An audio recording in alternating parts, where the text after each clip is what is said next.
ಒಂದು micro finance ಹಾವಳಿಯಿಂದಾಗಿ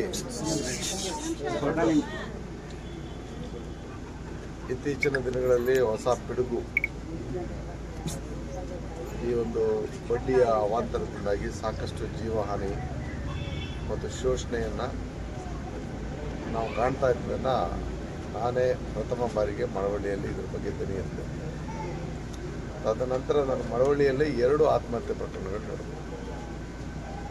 ಅದರಲ್ಲಿ ಒಂದು ಮದುವೆಯವ್ರದ್ದು, ತದನಂತರ ಈ ಅಮ್ಮ ತುಂಬ ಒತ್ತಡದಲ್ಲಿ ಜೀವನ ನಡೆಸಿದ್ದಾಳೆ. ಯಾಕೆಂದರೆ ಅವಳ ಇತಿಹಾಸ ನೋಡ್ತಿದ್ದಾಗ ಕಾಣಿಸುತ್ತೆ.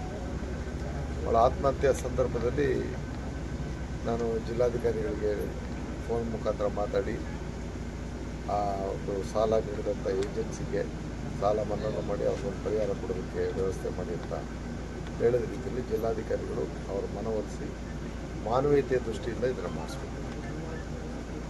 ಈಗ ಈ ಮನೆ ಅಡಮಾನ ಇದ್ದದ್ದನ್ನು ಕೂಡ ಬಿಡಿಸ್ಕೊಡೋದಕ್ಕೆ ಅದು ಕೋರ್ಟಲ್ಲಿ ರಜೆ ಇದ್ರೂ ಅದನ್ನು ಅವರು ಒಪ್ಪಿಕೊಂಡು ಒಂದು ಪತ್ರವನ್ನು ಕೊಡುವಂಥ ಕೆಲಸ ಮಾಡಿದ್ರು. ಇಷ್ಟರ ನಡುವೆ ಆ ತಾಯಿ ತೀರ್ಕೊಂಡಾದ ಕಾರಣಕ್ಕೆ ಮಗನೂ ಕೂಡ ಆತ್ಮಹತ್ಯೆ ಮಾಡಿಕೊಂಡು ಬಂದಿದ್ದೀವಿ. ಈ ಉಳಿದ 2 ಹೆಣ್ಣು ಮಕ್ಕಳು ಮತ್ತು ಆ ಅಮ್ಮನ ಯಜಮಾನರು ಮಾತ್ರ ಇವತ್ತು ಜೀವನ ದುಡಿಯುವಂಥ ಶಕ್ತಿ ಇರ್ತಕ್ಕಂಥವ್ರು ಮನೆಯಲ್ಲಿ ಯಾರು. ಹಾಗಾಗಿ ನಾನು ಇರೋ ಒಬ್ಬ ಮಗಳಿಗೆ ನಾನು ಕೇಳಿದ್ದೀನಿ, ನಿಮಗೆ ಏನಮ್ಮ ಏನಾದ್ರು ಬದುಕೋದು ದಾರಿ ಬಂದು ನಾನು ಏನು ಮಾಡ್ಬೋದು ಬದುಕ್ಬೋದು ಅನ್ನೋದನ್ನು ತಿಳಿಸಿ ಹೇಳ್ತೀನಿ ಅಂತಂದರೆ ಮುಂದೆ ಅವ್ರಿಗೆ ನಾನು ಏನು ಸಹಾಯ ಮಾಡ್ತೀನಿ.